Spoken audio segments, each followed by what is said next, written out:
Assalamualaikum warahmatullahi wabarakatuh. Perkenalkan, nama saya Silva Septi, NIM saya 1911177.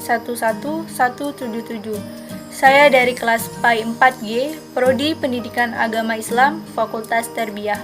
Di video kali ini saya akan menjelaskan materi mengenai tugas mata kuliah pengembangan media dan sumber belajar.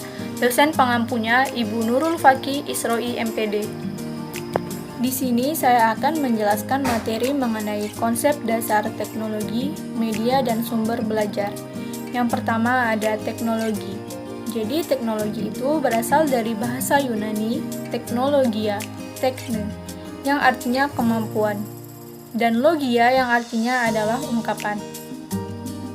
Teknologi yang merujuk pada teknologi pengajaran merupakan pemanfaatan dan pengetahuan spesifik dari perkakas dan keterampilan dalam pendidikan. Yang kedua ada media. Apa sih media itu? Jadi media itu merupakan sarana komunikasi. Media berasal dari bahasa Latin medium, yang artinya antara merujuk pada apa saja yang membawa informasi antara sumber dan penerima. Ada 6 kategori dasar media. Yang pertama itu ada teks, yang kedua ada audio, yang ketiga ada visual, yang keempat ada video, yang kelima ada perekayasa atau benda-benda, dan yang keenam itu ada orang-orang. Nah, tujuan dari media itu untuk memudahkan komunikasi dan belajar. Selanjutnya saya akan menjelaskan mengenai sumber belajar. Jadi sumber belajar sebagai semua sumber dapat diperoleh dari data, manusia, dan barang. Yang pertama, sumber belajar itu didesain untuk membantu belajar mengajar. Misal, buku, brosur, film, video, tape recorder, slide, dan lain sebagainya. Yang kedua, sumber belajar itu dimanfaatkan guna memberi kemudahan kepada seseorang dalam belajar, berupa segala macam sumber yang ada di sekitar.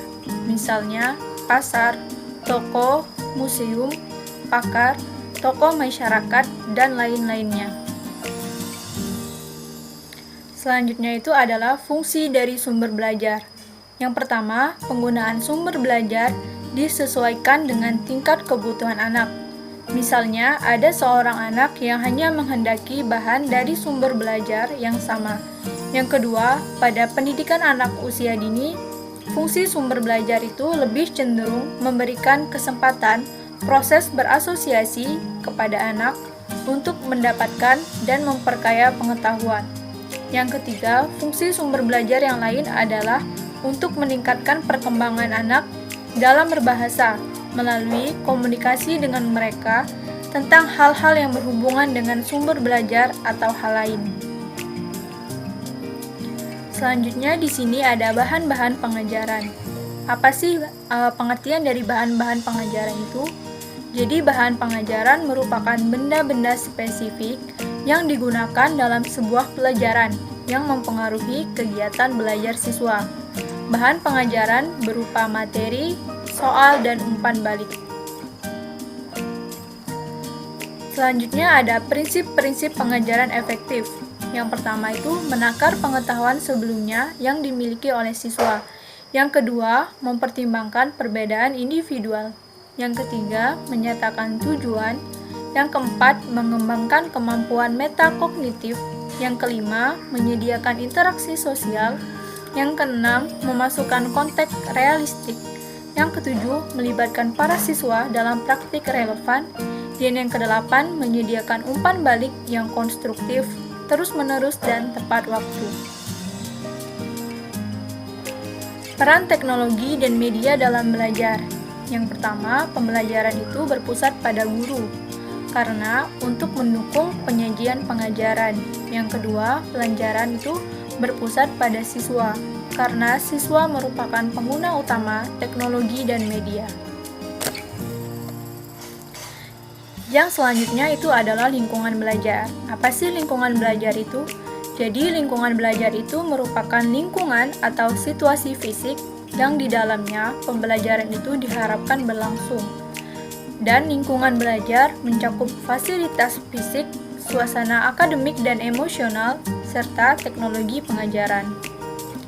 Lingkungan belajar bersifat dalam waktu bersamaan, terdiri dari pengajaran langsung, saling berhadapan dengan waktu dan tempat yang sama, dan pengajaran yang berlangsung di waktu yang sama dan di tempat yang berbeda.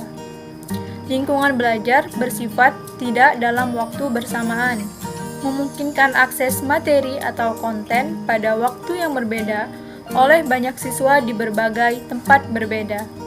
Contohnya, pengajaran melalui televisi, direkam dan ditampilkan hasil rekamannya. Belajar mandiri menggunakan program komputer, CD, interaktif, atau tutorial web.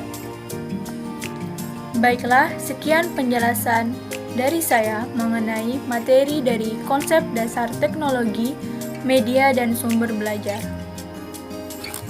Saya akhiri, wabillahi taufiq wal hidayah. Wassalamualaikum warahmatullahi wabarakatuh. Semoga bermanfaat.